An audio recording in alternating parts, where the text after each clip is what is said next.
Assalamualaikum warahmatullahi wabarakatuh. Nama saya Muhammad Haiman bin Sadi, nama matrik 050368. InsyaAllah kumpulan kami akan membentangkan tajuk pemikiran rasionalisme. Seterusnya kita pergi kepada pengenalan rasionalisme. Rasionalisme adalah sebuah pandangan yang berpegang bahawa akal merupakan sumber bagi pengetahuan dan kebenaran. Rasionalisme ini juga boleh dikatakan suatu kaedah penyelidikan dan uji kaji yang menyatakan bahawa akal adalah sumber utama pengetahuan. Sebenarnya kita pergi kepada konsep utama aliran pemikiran ini. Konsep utama ini yang menjadi pegangan ini ialah kepercayaan terhadap kemampuan dan autoriti akal fikiran untuk menyikapkan ilmu dan kebenaran. Kaum rasionalisme ini ianya berdalil bahawa pemikiran dapat memahami prinsip, maka prinsip itu mesti ada. Maksudnya prinsipnya mestilah benar dan nyata. Jika prinsip itu tidak ada, orang tidak mungkin dapat menggambarkannya. Seterusnya kita pergi kepada sejarah rasionalisme. Sejarah terbentuknya rasionalisme ni kita pergi kepada awal, iaitu perintis kepada terbentuknya pemikiran ini, iaitu tokohnya adalah Heraklitus. Heraklitus ni ia meyakini akal melebihi panca indera sebagai sumber ilmu. Dia juga menyatakan bahawa akal manusia boleh berhubung dengan akal ketuhanan yang memancarkan sinaran cahaya Tuhan dalam diri manusia. Seterusnya di zaman pertengahan zaman Yunani, ini dikembangkan oleh tiga tokoh, iaitu Socrates, Plato dan Aristoteles. Okey, seterusnya pergi kepada zaman kemuncak. Zaman kemuncak ini adalah zaman terbentuknya rasionalisme ini, iaitu ianya mencapai zaman kemuncaknya pada zaman Aristoteles yang berusaha menakis serangan pemikiran aliran Zoroastrian yang menyebabkan pegangan bahawa suatu perkara itu adalah dianggap baik bila manusia mengira ianya adalah baik. Dengan kata lain, manusia adalah kaya pengukur segala perkara. Hasil daripada pengaruh tersebut, Aristoteles telah memperkenalkan rasionalisme dengan menyusun kaedah ilmu logika secara sistematik dalam karyanya yang terkenal iaitu Organon. Jadi, selepas daripada zaman ni adalah zaman mana perkembangan lah, mana tokoh-tokoh lain pula yang akan mengembangkan zaman rasionalisme ini. Kemuncak ini adalah terbentuknya fahaman rasionalisme ini. Seterusnya kita pergi kepada tokoh-tokoh. Tokoh-tokoh ni adalah tokoh-tokoh yang mana selepas zaman mengembangnya fahaman rasionalisme ini, antaranya adalah René Descartes, Nicolas Malebranche, Baruch de Spinoza, G.W. Leibniz, Christian Wolff. Itu sajalah daripada saya. Wallahu a'lam. Bismillahirrahmanirrahim. Assalamualaikum warahmatullahi wabarakatuh. Nama saya Muhammad Nur Fahmi bin Nasaruddin, nombor matrik 050648. Jadi saya akan sambung mengenai ciri-ciri rasionalisme. Baik. Ciri-ciri rasionalisme ni boleh kita ketahui melalui golongan ahli falsafah rasionalisme ni. Mereka menyatakan bahawa kebenaran adalah bersumberkan pemikiran, dan mereka juga menekankan aspek penggunaan akal semata-mata dalam menjelaskan kebenaran. Seterusnya, golongan rasionalisme ni menganggap apa yang difikirkan oleh akal secara jelas wujud di luar akal mereka, bukan wujud secara khayali sahaja. Bermakna apa yang difikirkan oleh mereka, mereka hanya menerima apa yang dapat dicerap oleh panca indera mereka sahaja. Selain daripada itu, mereka menolak. Dan rasionalisme ini menekankan fikiran sebagai sumber utama pengetahuan mereka. Rasionalisme ni juga mempunyai pemikiran yang mempercayai bahawa kepercayaan agama seharusnya ditolak jika ia didirikan tanpa asas rasional. Bermakna setiap benda dan perkara hanya boleh dijelaskan melalui satu sistem sahaja, iaitu melalui takkulan dan pemikiran. Mereka sangat yakin, mereka ni golongan rasionalisme ni sangat yakin dan optimis bahawa kesejahteraan dan kemajuan umat manusia hanya dapat dicapai melalui kemajuan sains dan teknologi. Wallahu a'lam. Assalamualaikum warahmatullahi wabarakatuh. Bismillahirrahmanirrahim. Baiklah, seterusnya saya akan menyambung pembentahan daripada sahabat-sahabat saya yang sebelum ini, iaitu di bawah tajuk analisis rasionalisme dan Islam. Nama saya Muhammad Naim bin Hasan Basri, Metrik 049619. Rasionalisme dalam Islam. Penggagasan akal dalam bentuk gerakan Islam terbahagi kepada beberapa kelompok. Kebanyakannya berkisar tentang masalah ketuhanan dan masalah keimanan pada perkara metafizik atau alam ghaib. Penggunaan akal dalam Islam, yakni daripada para ulama, berbeza dengan penggunaan akal yang digunakan oleh falsafah. Kalau dilihat dalam kitab Tasawurat Al-Awwaliyah, karangan Syekh Makhluf Hasanain, ada menyatakan boleh dapat kefahaman tentang perbezaan antara hukama dengan mutakallimin. Beliau menyebut hukama adalah pengkaji segala sesuatu kewujudan, yakni pada hakikatnya termasuk Tuhan dan perkara baik yang lain semata-mata atas kemampuan manusia berfikir, yakni sejauh mana mereka berfikir sesuatu itu, hakikat ia bagaimana, sejauh itulah kebenaran yang mereka pegang.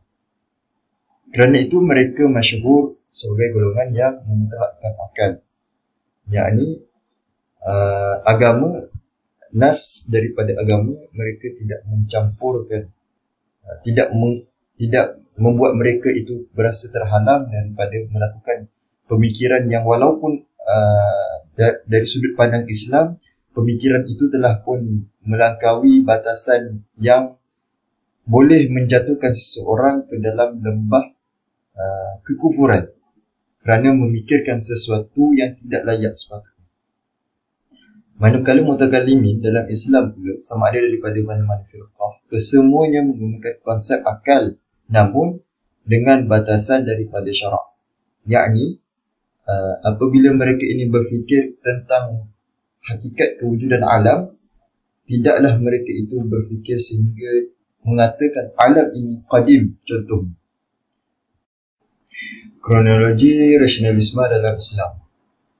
Menurut Ibrahim Abu Bakar, dalam satu buku yang dia tulis, Tradisionalisme dan Rasionalisme dalam Ilmu Kalam, beliau menyatakan ramai sarjana dan pemikir Islam mengakui rasionalisme dalam Islam bermula dengan Mu'tazilah pada abad ke-9 Masihi. Namun, sebelum gerakan rasionalis Mu'tazilah, telah wujud rasionalisme dari kalangan umat Islam, iaitu Qadariyah. Gerakan Qadariyah ini berlaku di akhir zaman sahabat. Orang pertama yang berfahaman Qadariyah itu adalah Ma'bad bin Khalid al-Juhani. Qadariyah ini adalah satu aliran pemikiran di kalangan Muslim yang memahami bahawa manusia berkuasa, berkemampuan sama ada untuk melakukan kebaikan atau kejahatan dalam hidup. Manusia berkuasa bermaksud manusia mempunyai kudrat yang boleh memberi kesan, bukan disertakan dengan af'alullah, yakni semata-mata usaha manusia yang memberi kesan daripada perbuatannya, tanpa dikaitkan dengan af'alullah. Menurut Watt 1973, dia menyatakan Qadariyah berada pada dua era pemerintahan Khilafah Islamiyah, iaitu Umayyah dan Abbasiyah. Dan pada zaman Abbasiyah, Qadariyah ini disinonimkan sebagai Mu'tazilah. Seterusnya, pemikiran yang relatif dengan rasionalisme Islam. Apabila menyebutkan tentang rasionalisme Islam, ia sebenarnya berkait rapat dengan dua pemikiran yang lain, iaitu tradisionalisme dan antropomorfisme. Tradisionalisme ini dipelopori oleh golongan Asy'ariyah, Hanabilah, Maturidiyah, iaitu ulama kalam Ahlus Sunnah wal Jamaah. Golongan ini menentang fahaman Mu'tazilah sejak daripada kemunculannya, iaitu bermula daripada zaman Imam Ahmad Ibn Hanbal ketika beliau menentang khilafah. Ketika itu yang mengatakan Al-Quran itu qadim, Al-Quran itu makhluk. Jadi daripada Hanabilah, seterusnya rentetannya kepada Asy'ariyah dan Maturidiyah, yang tiga kelompok ini bersatu menentang Mu'tazilah. Maknanya rasionalisme Al-Qadariyah dan Mu'tazilah itulah mengambil alih mereka ini mengambil alih, yakni membawa metod takwil takwil al-aqli, takwil secara akal yang diasaskan oleh Jahmiyah. Golongan yang mengasaskan metod takwil al-aqli dalam mentakwil Al-Quran. Seterusnya pemikiran antropomorfisme. Yang ini golongan yang dipelopori oleh golongan Mujassimah, ataupun lebih dikenali hari ini sebagai Salafiyah Al-Wahhabiyah. Suatu pemikiran yang lebih banyak digunakan untuk menggambarkan kecenderungan memahami aktiviti dan sifat Tuhan serupa dalam konteks sifat dan aktiviti manusia. Mujassimah, jika kita bandingkan ketiga-tiga aliran ini, Qadariyah adalah satu gerakan yang melampaui dalam mensucikan Allah. Mujassimah pula ialah golongan yang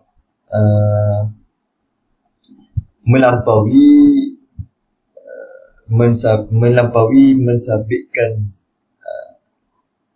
ayat-ayat yang mutasyabihat sehingga membawa kekurangan kepada Allah SWT, kerana mereka ini menyatakan ada keserupaan Allah dengan makhluk.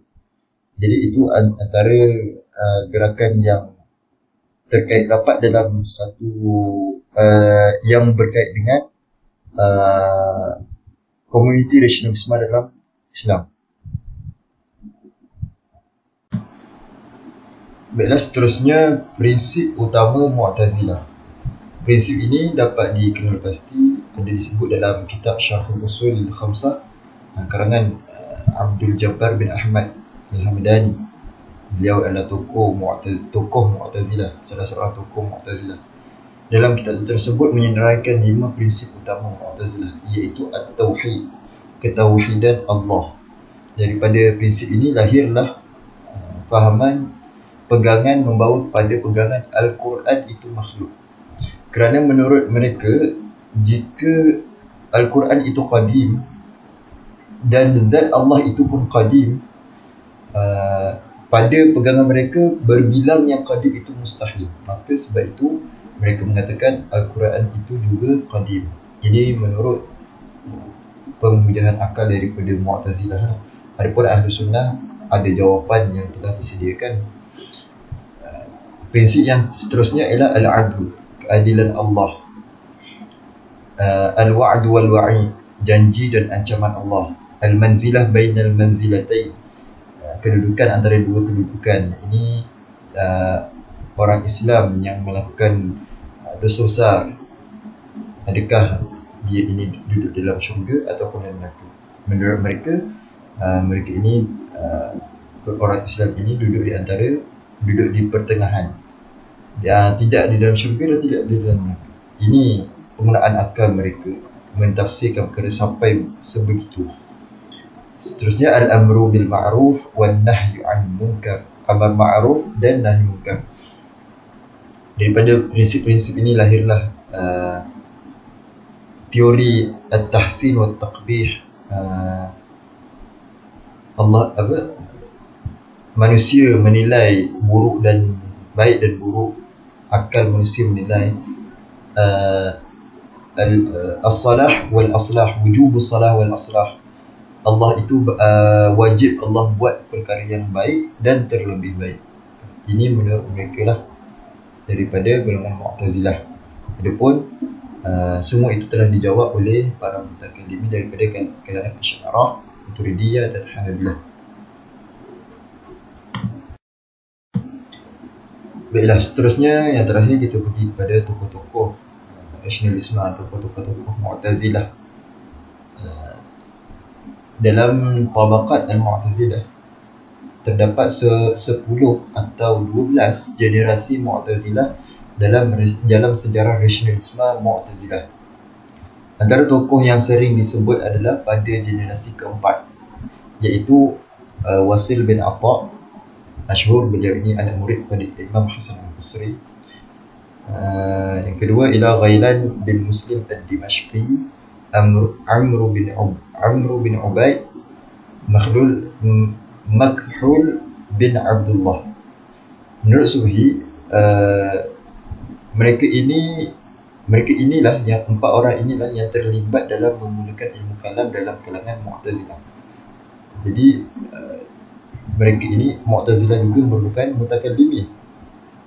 Di samping itu, menurut Ibrahim Abu Bakar dalam buku yang beliau tulis, Tradisionalisme dan Rasionalisme dalam ilmu kalam, dia mengatakan terdapat juga sarjana yang mengatakan rasionalisme tajaan Mu'tazilah diteruskan, yakni masih di bawah pegangan atau pemahaman Mu'tazilah yang menghadapankan akal berbanding nas,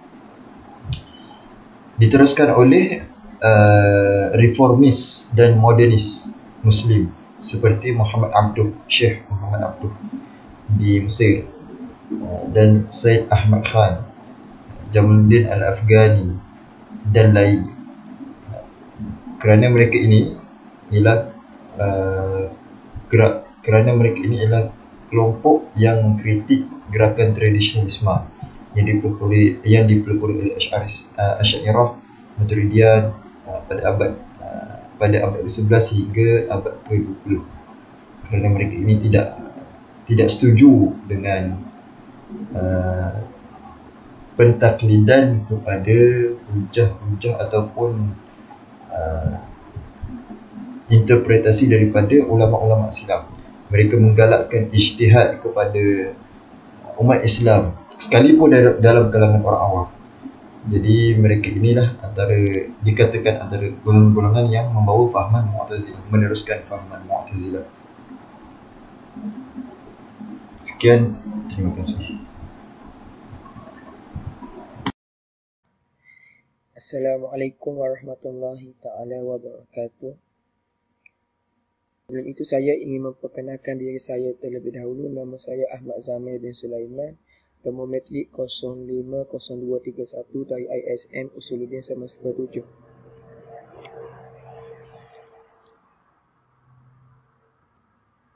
Tugasan yang saya lakukan dan bentangkan pada petang ini adalah sejauh mana pengaruh rasionalisme di Malaysia.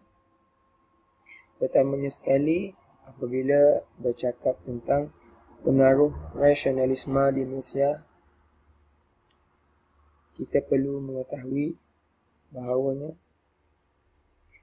fahaman rasionalisme ini telah meresap masuk ke dalam masyarakat Islam di Asia Tenggara, khususnya di Malaysia, kerana ia meresap masuk adalah selari dengan seiring dengan perkembangan zaman dan teknologi. Dan bila mana kita menceritakan tentang sejauh mana pengaruh rasionalisme di Malaysia, saya menyimpulkan bahawa terdapat dua tokoh yang berinteraksi langsung dengan fahaman tersebut. Antaranya ialah Prof. Dr. Syed Hussein Alatas dan seorang lagi Prof. Tan Sri Dr. Syed Muhammad Naqwi Alatas. Kita pergi pula kepada tokoh yang pertama, iaitu Prof. Dr. Syed Hussein Alatas.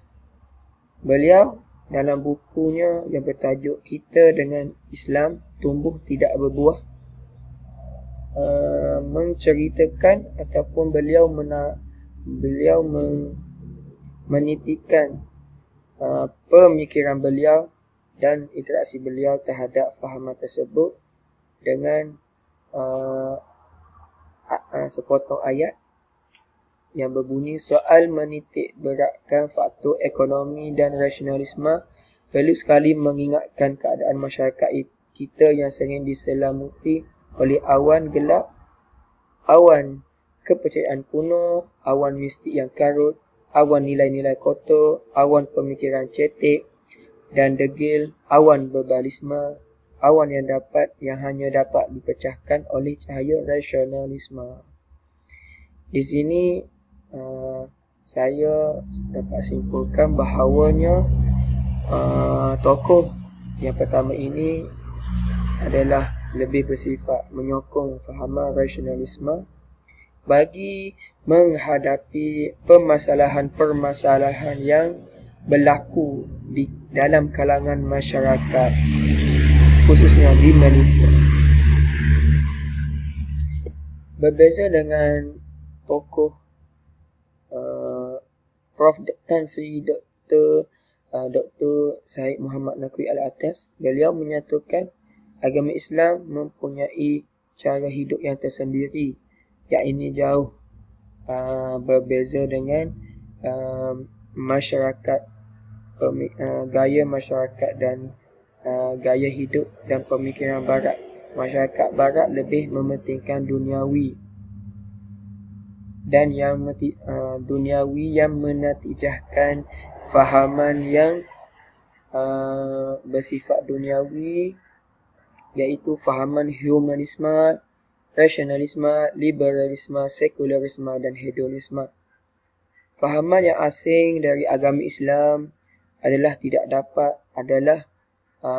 seharusnya umat Islam menolak dan menjauhi daripada menjadikan fahaman tersebut sebagai pemikiran sehari-hari untuk hidup, untuk dijadikan pegangan hidup umat Islam.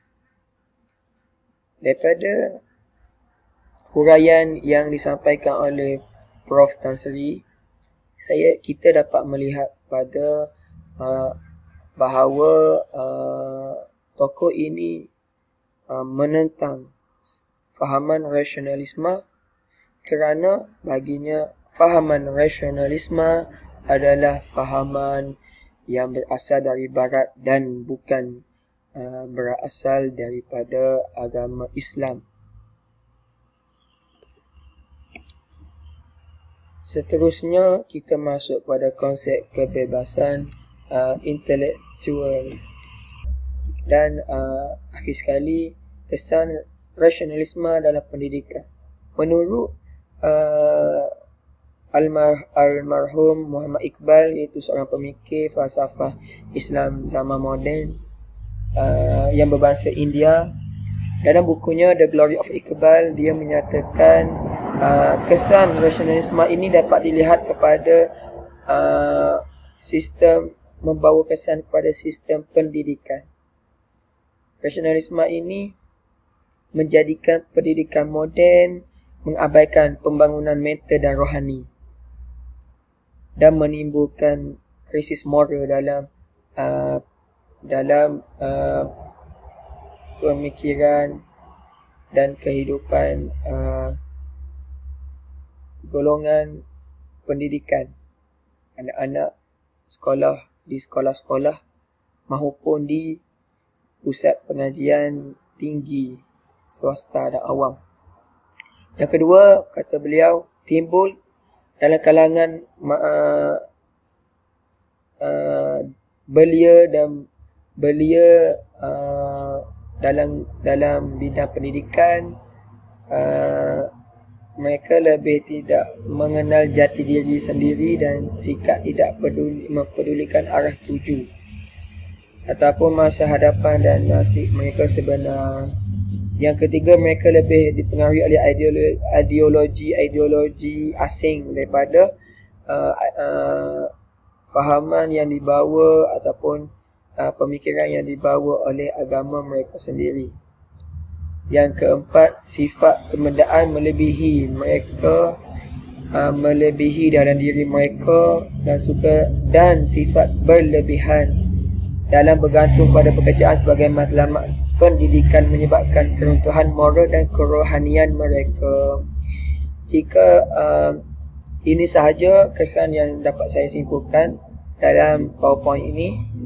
Sebenarnya lebih banyak lagi kesan rasionalisme yang di-highlightkan ataupun digariskan oleh pengarang, tapi bagi menghadapi kerana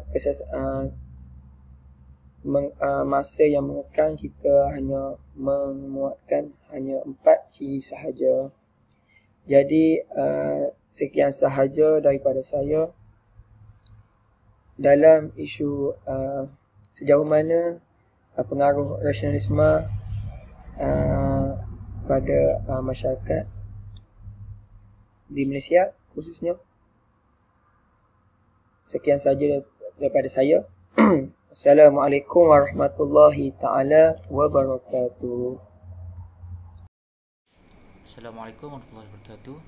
Saya Ashraf Rahim Muhammad Saman. Saya akan menyambung pembentangan tentang rasionalisme. Baiklah. Bagaimanakah cara mengatasi rasionalisme? Okey. Yang pertama adalah menyusun teori rasional dengan akal dan wahyu. Yang mana pucuknya rasionalisme ini adalah menggunakan akal sebagai sumber wahyu, sumber pengetahuan. Jadi kita sebagai Muslim, kita tidak melihat dalam konteks agama yang mana kita menggunakan wahyu seiring dengan akal. Akal digunakan seiring dengan wahyu. Yang kedua adalah memahami bahawa manusia mempunyai sifat dan kemampuan yang berbeza dalam menerima kebenaran. Yang ini kita sebagai manusia hanya dapat memikirkan perkara-perkara yang zahir dan yang nampak. Kita tidak dapat memikirkan perkara yang ghaib seperti perkara samiat, tapi tidak menafikan kewujudannya, kerana itu termasuk adalah rukun iman. Jadi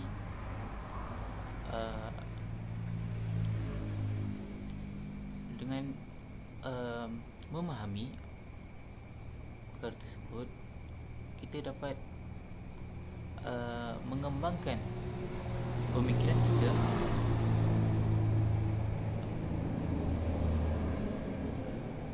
untuk menerima sesuatu perkara, satu hakikat itu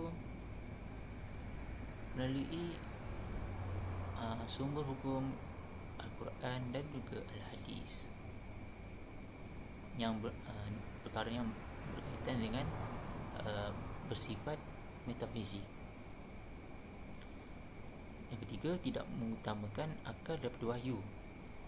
Di sini jika kita faham rasionalisme itu apa, rasionalisme ini dia mengutamakan akal daripada wahyu. Jika kita melihat pada mazhab Mu'tazilah, iaitu rasionalisme dalam Islam, mereka lebih menggunakan akal daripada wahyu untuk memahami konteks ayat-ayat mutasyabihat dalam Al-Quran. Kita bermazhab Sunni, kita menggunakan takwil yang mana tidak lari daripada maksud ayat Al-Quran itu. Dan yang terakhir sekali menguatkan asas agama. Jika kita tidak kuat pegangan agama, kita akan cenderung untuk terpengaruh dengan rasionalisme ini, kerana pada umumnya rasionalisme ini nampak tidak berbahaya kepada akidah, kerana dia menggunakan akal untuk memahami satu kebenaran. Kerana kita cara logiknya kita menggunakan akal untuk berfikir, tetapi dalam konteks agama kita berpandukan asas kebenaran itu menggunakan Al-Quran dan juga Al-Hadis, tidak semata-mata menggunakan akal sahaja. Wallahu alam. Itu saja daripada saya. Sekian, terima kasih.